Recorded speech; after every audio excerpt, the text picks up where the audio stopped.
Hello, everyone. Thank you for joining us. We hope you had a great Easter time and relaxing time, especially with your families first. Welcome to our free virtual enterprise summit. I would like to welcome Daniel Taylor and Charlie Laff. Hi, Dan. Hi, Charlie. Hello. Hi there, Veronica. Hello. Thank you for joining us. So I would like to mention our theme. Maybe, Charlie, would you like to say a bit of the theme in the beginning? Yeah, well, today what we're going to do is take a little look at kind of some of those first steps about getting your workspace set up properly, or what's right for you and your organization.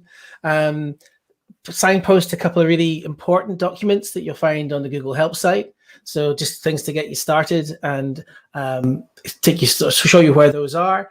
And then we're going to take a little bit of a closer look at one of the key elements of Workspace, which is Google Drive, and how you can get that set up correctly for your organization, what are the things to consider. And then after that, we'll take some questions and see what else we want to have a closer look at. So yeah, great session for today. Great. Charlie, we were talking before we started, and we've both been using Google Workspace, formerly G Suite, formerly Google Apps for over 10 years, and we still make mistakes with this stuff all the time. And this is kind of my full-time thing. So it is the whole sharing thing with Drive, especially for organizations, but also for schools, is something you really need to put a bit of thought into when you're setting up. Great. Yeah, absolutely. I am looking forward to listening to your presentation, Charlie. So before we start, I would like to mention that I'm based in the Czech Republic. I am responsible for the mainland Europe. So feel free to contact me in case of any questions and interest. I'm more than happy to help you and support you. I would like to introduce Dan Taylor. Dan is a really important person for us. Dan is our CEO, so feel free to contact him as well. He oversees everything from Prague, so from the Czech Republic as well. Also, I would like to mention great partnership, sponsorship with Acer. So thanks to Acer, we are able to run these free summits. So thanks to Acer. We are also great fans, and we have been using Acer Chromebooks for years, and really, I can highly recommend them. So perfect. Thank you so much for Acer cooperation. I would like to mention also this thing. You can have a see the link on the website right now. So please feel free to submit this survey, and you have a chance to win free seat for our upcoming event. I think it's a great chance for everyone. So also feel free to join our social media, share your pictures, your skills, anything, your ideas. So we would appreciate that. Dan, would you like to maybe tell us a bit more about our great CEST partnership and certified trainings? Yeah, just quickly, the CEST Certified Educator is a vendor-neutral qualification all about using technology in education. It's huge in the US and it's huge in international schools. And for people in the UK, it's starting to get popular. It's a really good certification to cover, all aspects of technology in education, but really focused on the pedagogy. So it doesn't matter if you're using Microsoft, Google, or a bunch of different systems. It really focuses on best practice. So highly recommend it. It's quite a thorough program, but what that means for you as an educator and a teacher is it's really genuinely something good for your CV and your resume. Everyone who's gone through this, they've used it for getting promotions, pay rises, new jobs, but also to share the knowledge of your school, so your school benefits as well. So check it out. We're running the course. Normally it's a 2-day in-person course and then some online. We're running it all online at the moment. So like once a week for 5 weeks. So you can run the course 100% online. And once COVID is over, hopefully soon, we're going to run it in person again as well. Yes, that's true. And I think this is the same with our Google for Education Certified Coach program. Sorry, Dan. You can tell us more. You're not an expert. Yes, that's okay. Yeah, just really quickly. Yeah, nothing much to say about this. Get in touch. There's people probably know about the Google Certified Trainer. I actually did this many years ago. and still am a proud certified trainer. There's also a separate qualification Google has for coaches. If you're involved in coaching other members of staff at your school, maybe it's your full-time job, or maybe it's your part-time job, or maybe it's something you want to do. All about coaching on Google Tools. We are like a mentor partner, so we can help support you in becoming a coach. Get in touch with the link on the screen. Yes, feel free. Also, you can see this link.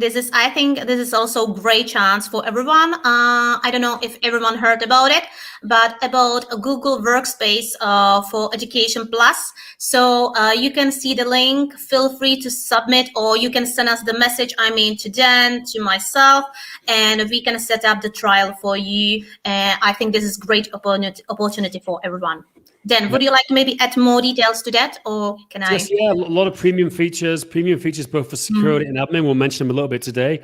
You're going to get the same features that the business, some of the higher business plans have got with Workspace, and also lots of great teaching and learning tools, loads of things for Meet, like breakout rooms, like recording your meets, tools for classroom like add-ons, and also really for anyone from education listening and watching. There's going to be a really great tool coming soon where you can sync your SIS roster, so your student information system, you can sync with Classroom. So this is really going to turn Classroom into a full LMS VLE. So really, kind of some next level stuff. So check it out, free trial, no obligation. Have a look. Yes. And again, our pictures, if it's better than live.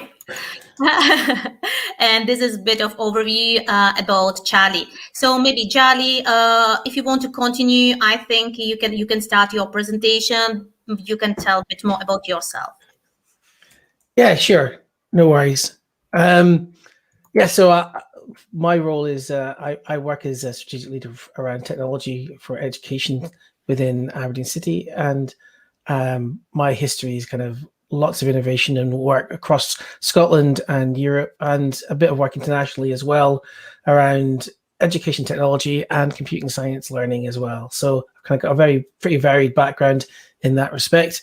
And the last few years I've been supporting working with apps events on a number of pieces of work, predominantly around G Suite, now Google Workspace administration and such. So yeah, still get caught out with that. Still in the new days, but yeah, it's great, and picked up lots of learning across along the way with that, and happy to share much of that today and going forward as well. Yeah, excellent. Thank you, Charlie. I have just already posted your presentation on the screen, so you can use it. Okay, grand.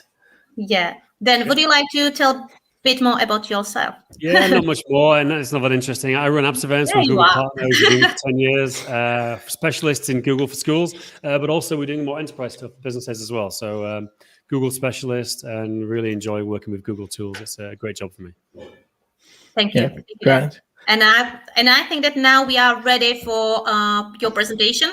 I am really looking forward to listening to that. New features, new things. It's always good to learn something new. Thank you, Charlie. Thank you, Dan. And I will enjoy it. Brilliant. Thanks, Veronica. Great introduction, and thanks for taking us through that. So today really is just, as I say, it's that opportunity to have a little look at kind of just get those key things to get started. And when you sign up for your Google Workspace edition, whatever edition that is, you've got some configuration and some kind of setup work to do with that. And when you're doing that, there's maybe some key things that you need to look at just to get yourself started. So one of those is the Getting Started guides. Now, it sounds a bit of a no-brainer, but actually there's lots of great documentation out there when you start your journey with a workspace, no matter what size your organization is, whether you're a one-person startup just looking to create that one email account, one thing to get you started, or whether you're a small business on right the way up, all the way through to large corporations, large organizations, nonprofits and such. So all of these have bespoke getting started guides that you can reference. So when you click on, there's links in the deck here, but when you can find these online on the Google Workspace Admin Help. And when you go in there, you will find a range of quick start guides. You can just you can open those up, get it'll take you through your configuration, your setup, how you might want to run a pilot, just a lot of the different things to consider and think about in terms of your workspace deployment. So really important to have a look at those. Yeah, I was going to say, so many people skip this. Like I'm the kind of person that doesn't read the manual and skips all these things. But the reality is, you might save yourself a lot of time earlier on by just devoting a couple of hours to going through this and looking at the initial setup. Yeah, one of the key things that I always say to folks, when you're making a big change, particularly if your organization's got a kind of legacy technology that you're using, and you've maybe, if you've got more than 10 users, then running a kind of pilot with a few of those users to get them useful is a really, really great step, because you're not running the pilot to prove that it works, because from out there, lots of it, it all works because it's got such a great reputation with Workspace.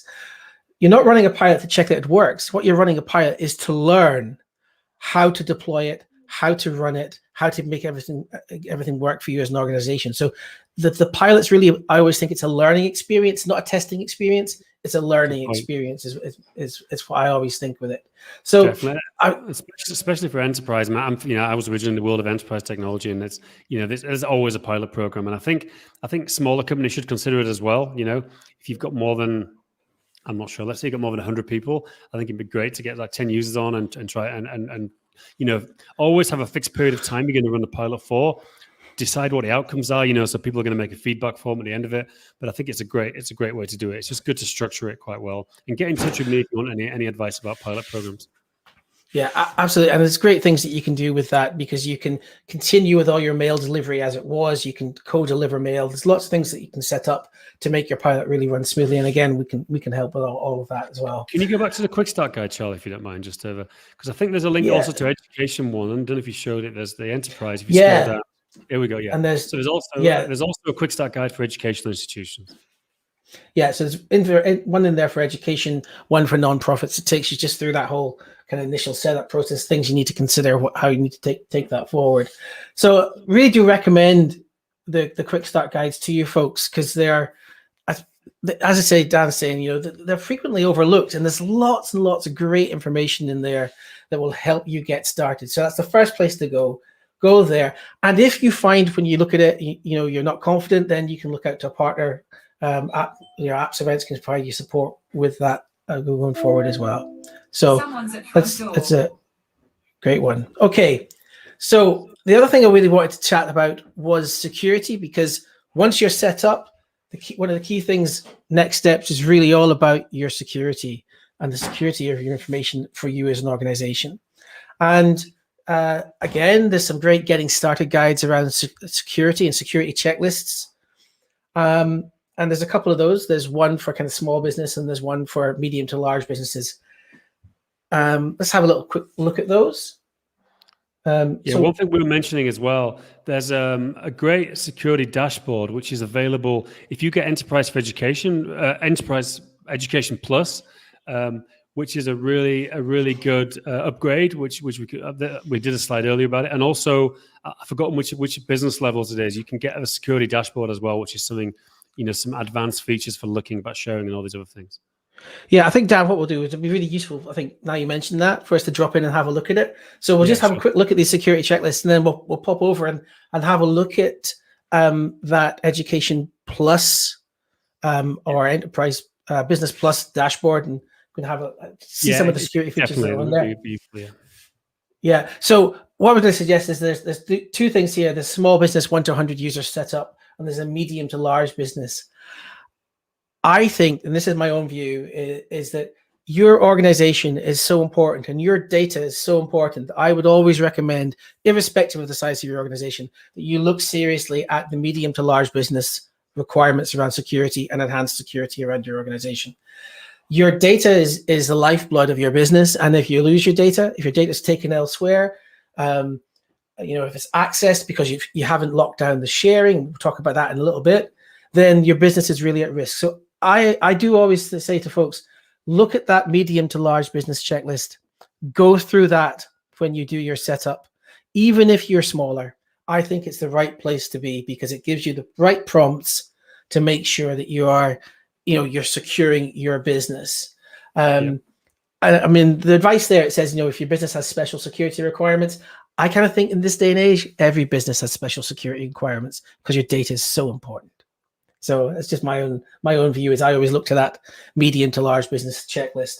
And when you open that checklist up, so just really a set of practices around all of the key services within Workspace, how you can secure them, whether you should use, for example, in the administrator, there's whether you use two-factor verification for your admin accounts, whether you're using security keys, a range of factors, just how things, the really questions to consider around how are you going to secure Workspace for your organization. So I think it's a really important checklist to work your way through right at that beginning, get your setup, work through this, get security right. Because security is one of those things, nobody's worried about security while everything's working great. People worry about security when it goes wrong.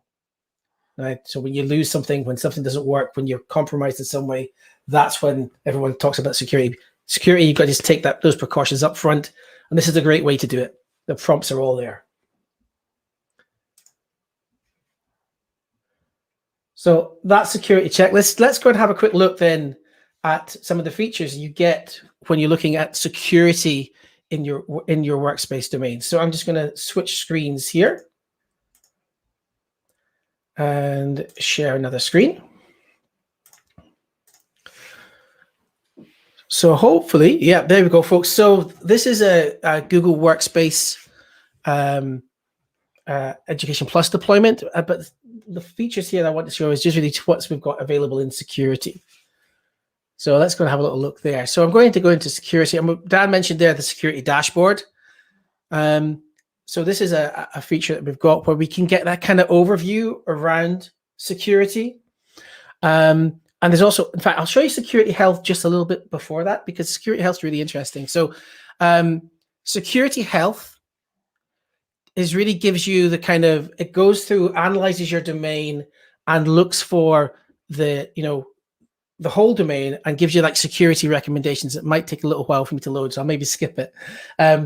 But what it will do is come up with the kind of recommendations and check whether you've met a kind of recommended setup for your security. I'm going to actually come out of that because it's going to take a little while to do it, but it's a great feature, but I hadn't set it up beforehand. So there you go. So let's go and have a look at that security dashboard. As we were saying, we will come back to it. We'll see how it works. Yeah. So yeah, security dashboard. Dan, I don't know if you want to say, I mean, we've got some different options here. I think you want to have a particular look at. Can you see the sharing tab? It's also great to show which documents are shared outside. Yeah, so what we've got here. Sharing yet. If the first one, this is something I think is always good to look at. We don't have too many documents here, I don't see, but. Yeah, so this is the kind of, there's not too many documents in this one, but what we've got here is external sharing, what it looks like within our domain, shared file events, and then you can go into a report around that, and you can see a little bit more information. Anyone in the domain, what's external, 24K external documents. So you can get a little bit more information about that. And then you can go into particular top viewed files. So you can see files that were perhaps viewed a lot, which are external, which may or may not be a risk to your organization. It'll depend what the content is and what's being viewed. This is the worry. If people are moving from, like, say, Microsoft, desktop-based system, client server to a cloud-based system, they always worry about the fact that anyone can share documents externally. So you as a kind of system administrator, Google Apps admin, Google Apps admin, Workspace admin. This is a really good thing to keep an eye on. Yeah, absolutely. So it's just it's a neat thing. You've got those security tools with your Education Standard or Education Plus or the business tools. Then you'll have access to these, and they're great to give you that kind of security overview. Yeah. So just chatting briefly about security there. So I'll just switch over to the other screen and we'll carry on. Yeah. So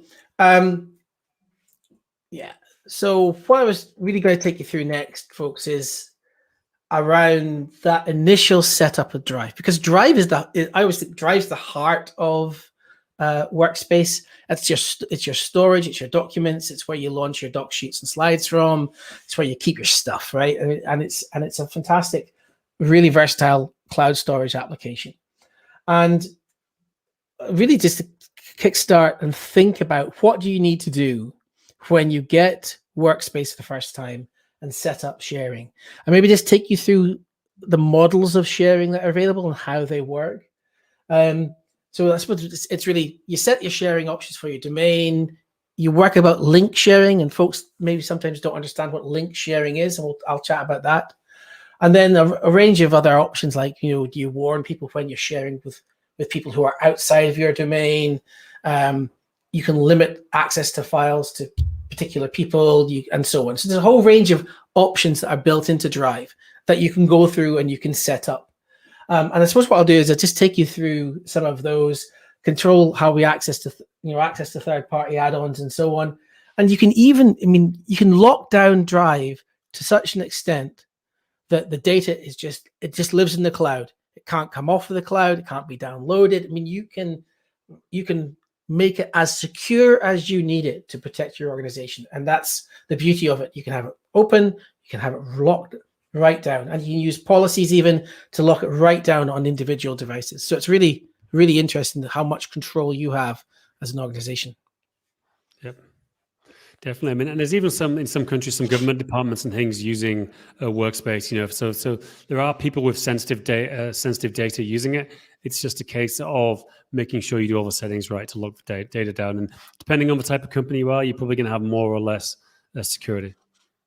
Yeah, absolutely. And that's what you're sharing. So key things to think about, right? So out of the box, what's your sharing going to look like? And this is really when you consider what your sharing should look like for your organization.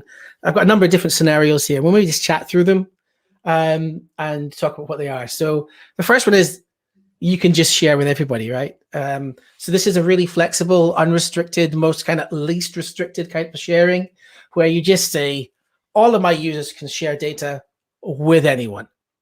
And if you set that up, and sometimes that's a really good thing to have in your organization. If you want collaboration with others, you want to be able to share content to clients. If you want that, that's great. And it might be, that might be the right thing fit for your organization or parts of your organization. Because remember, with sharing, it can be set up to any group within your organization. So these can be, each of these scenarios could be applied to an organizational unit, could apply to a target audience, could be applied to a group. So whatever collection of users you want, you can apply these settings to. So that the least restricted is everybody can see it, everybody can access it. And that's this option here. And for turning that on, what you would do is you turn on the option to share outside your organization.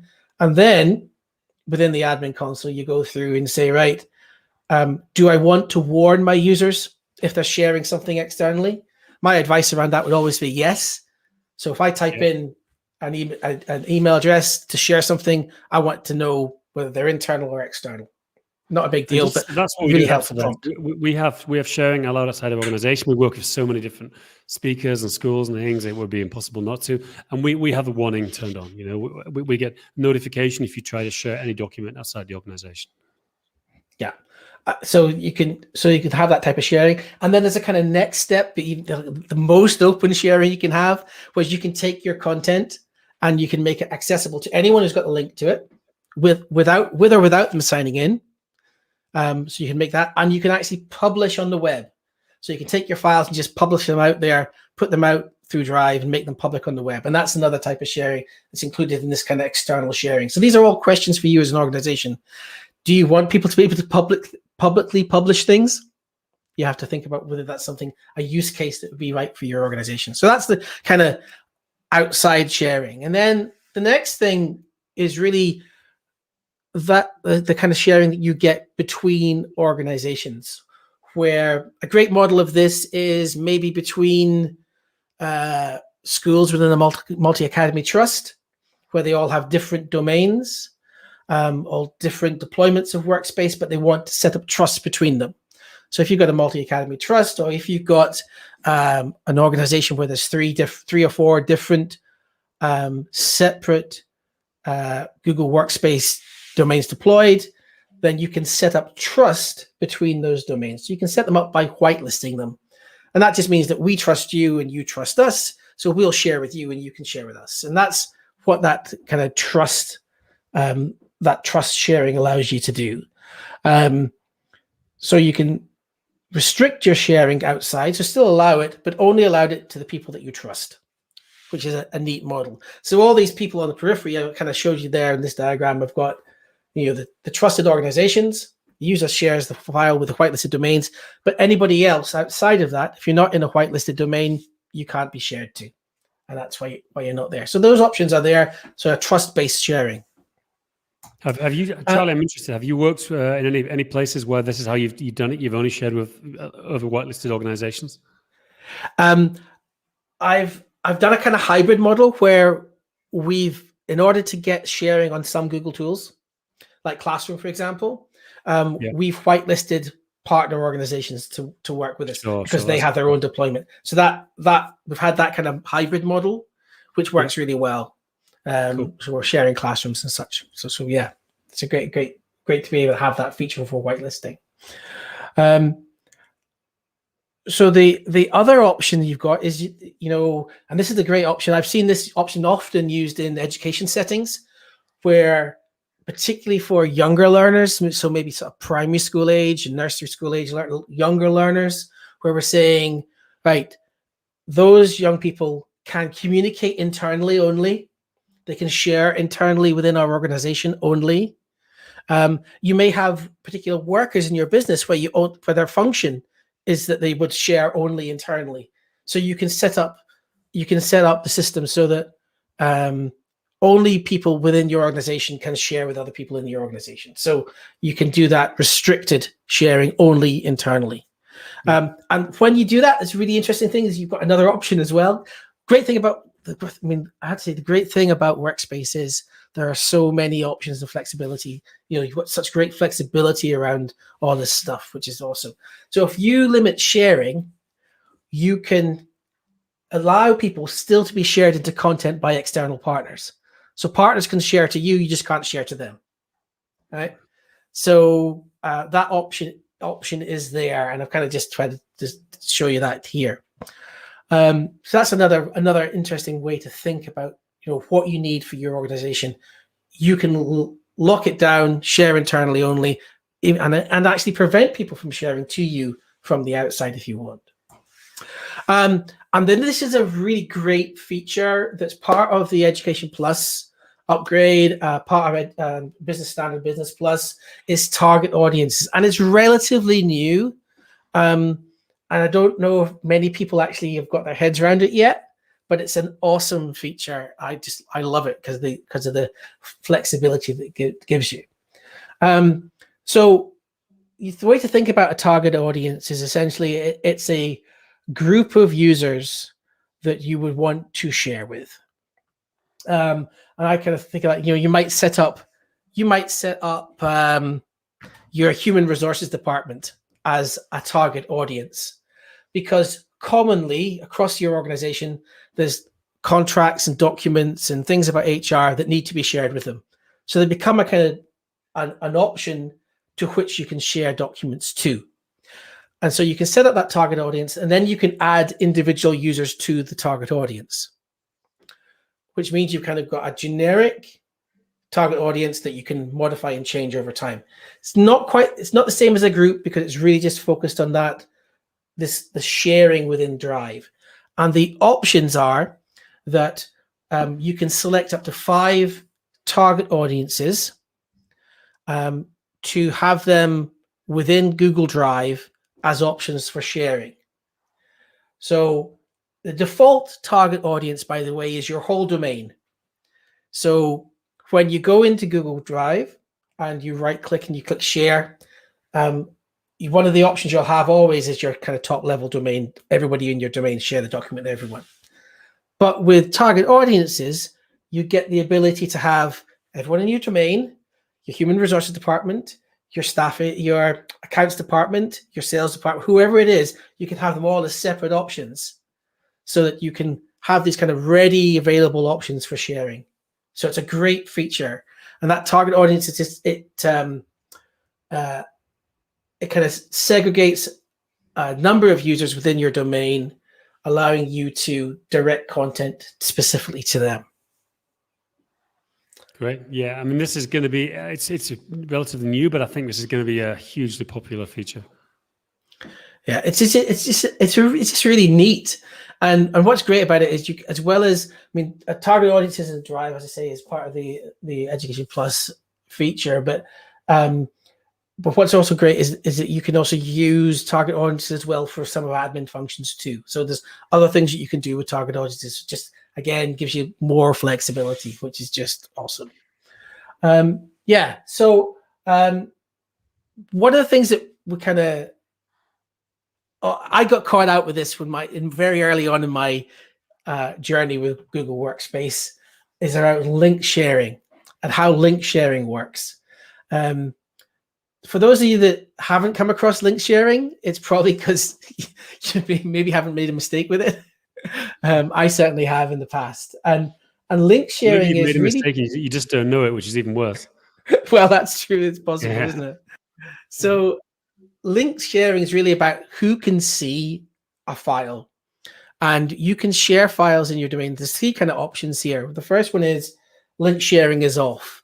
And that means that the files in your Google Drive, the files in your Google Drive can't be seen by anyone until you share them, right? So yeah, that's fair enough.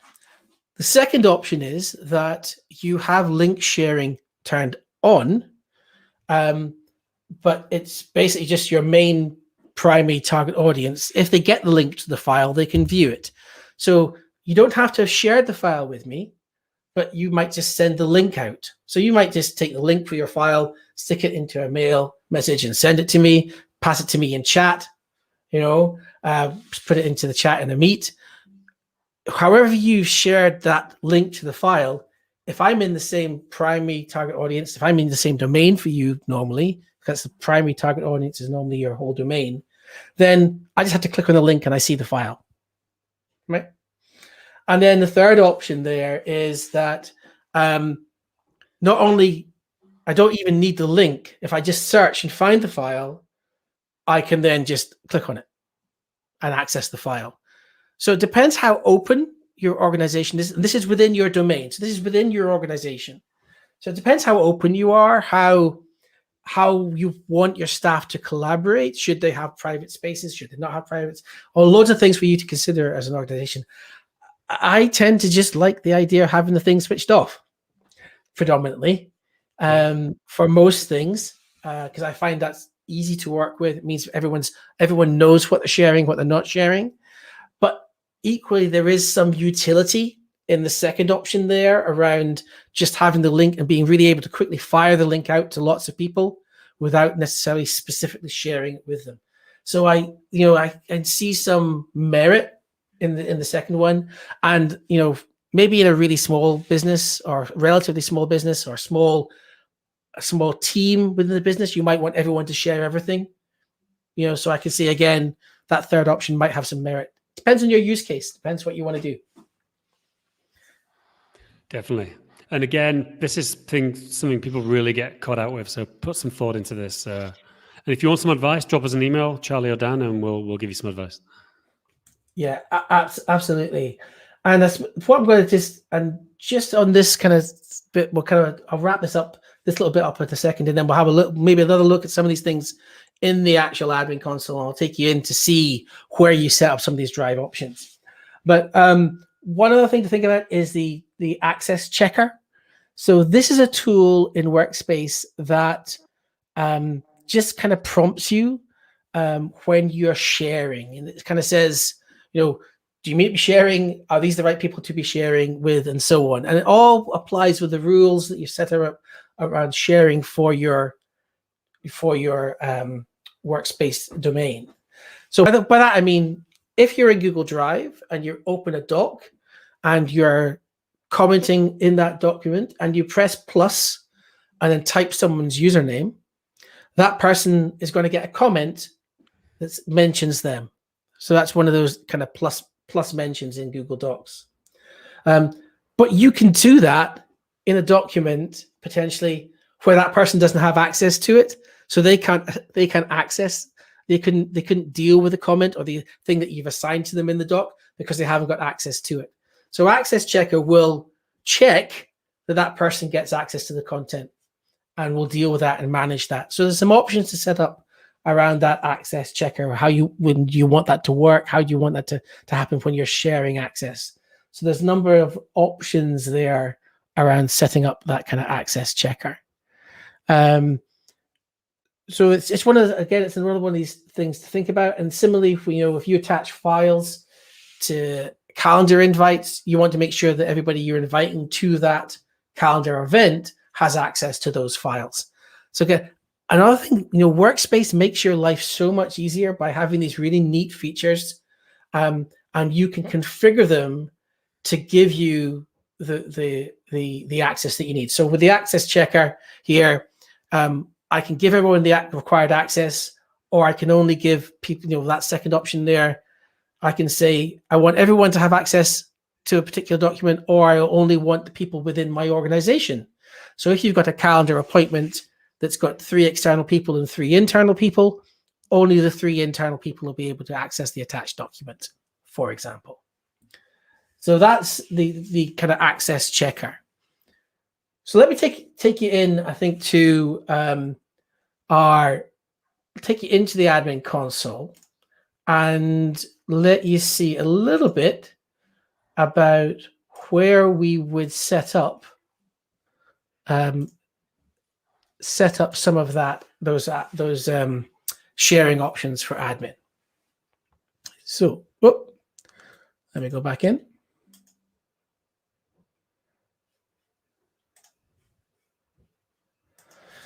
Yeah.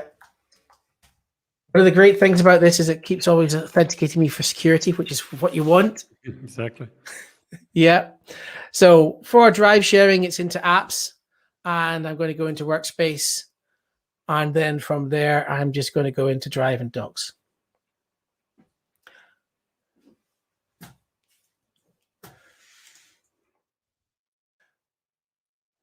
So when we're talking about setting up sharing in the organization, in Drive and Docs, I've got sharing settings. So I can just pop in here, and here's where all of those kind of sharing settings are. So in this particular domain, sharing outside of the domain is switched on. The access checker, it's recipients only. You can see that there's you don't need to have an account necessarily to be able to access the content. I'm not preventing shared drives. I haven't spoken about shared drives in this. I've got a target audience. There's one target audience defined here at the moment, but I think I've got others. So I could go into target audiences and add another target audience. I could add teaching staff, for example, and save that. So I could add a second target audience in there. So I could do that. And then link sharing, as we spoke about. Let's come back out of that. So let's go into link sharing. In link sharing, as I mentioned before, there were options there. Primary target audience with the link. So that's the whole domain. As long as they've got the link, they can access the file, or anyone can find and access the file. Just again, those options are there. Dan, is there anything else while I'm in here that we think we might have a look at with setup? No, I think it's pretty good. We've looked at the security settings. We've looked at the drive settings. I mean, here's the thing: like we could keep going for hours, going through every setting in the admin control panel. But I think it's good to keep this session focused on some of the security stuff, and especially the drive and docs.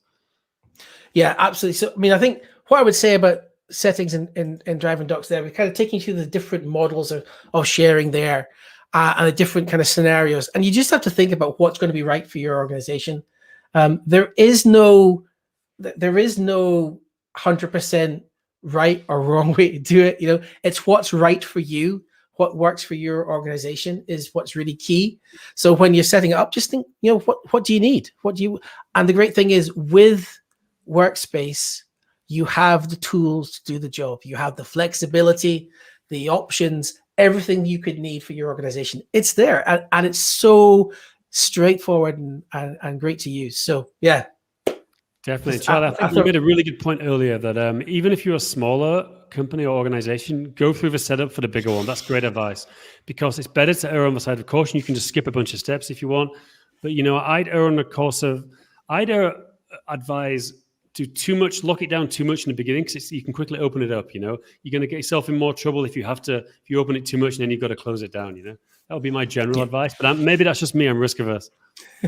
No, I think it's wise, because if you're a new organization, or you're an organization that's new to Workspace, you're learning as you go. So you want to just minimize your risk, get your experience, and open up as you go along. And absolutely, just think about that bigger security piece, because it's always important. Yep, great. Thank you so much, Charlie. Thank you so much, Dan. Also would like to mention that if you want to learn a bit more, so Charlie runs also videos. So when you subscribe Up7's YouTube channel, you can check also enterprise playlists, and you can have a look on our videos, which are run by Charlie. So thank you so much, Charlie. It was lovely. No problem. You're very welcome. Always. Okay, so thank you. I would like to mention again that thanks to Acer, we are able to run these free summits. So feel free to send us an email, a post if you are interested in any Acer devices. Also would like to mention our CEST certification program. The same, feel free to contact us. Also, our upcoming virtual summit, this is going to be education free summit. It's going to be on 27th of April. It's going to be run by our great colleague, Ben Rouse. So feel free to join it, watch it. You will definitely learn something new, something interesting. The same for other upcoming events. So once again, thank you so much for joining us. It will be nice to meet you next time, and keep it patient. Thank you so much. Bye.